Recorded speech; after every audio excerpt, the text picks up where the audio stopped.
રાષ્ટ્રીય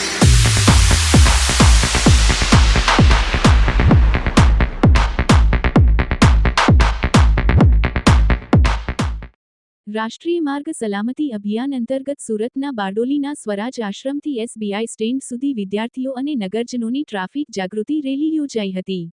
બહોળી સંખ્યામાં લોકો જોડાયા હતા.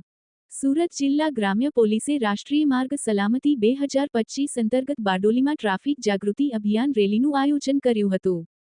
બારડોલીના સ્વરાજ આશ્રમથી શરૂ થયેલી આ રેલીનું પ્રસ્થાન બારડોલી પોલીસ ઇન્સ્પેક્ટર વી.એ. દેસાઈના હસ્તે કરવામાં આવ્યું હતું.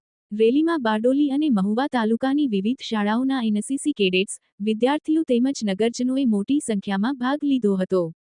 સ્વરાજ આશ્રમથી એસબીઆઈ સ્ટેન્ડ સુધી યોજાયેલી આ રેલીનો મુખ્ય ઉદ્દેશ લોકોમાં ટ્રાફિક નિયમો અંગે જાગૃતિ લાવવાનો હતો. પોલીસ દ્વારા રેલી દરમિયાન લોકોને ટ્રાફિક નિયમોનું પાલન કરવા અપીલ કરવામાં આવી હતી. વધુમાં વધુ લોકોને માર્ગ સલામતી અંગે માર્ગદર્શન મળી રહે તે માટે વિશેષ પ્રયાસો કરવામાં આવ્યા હતા.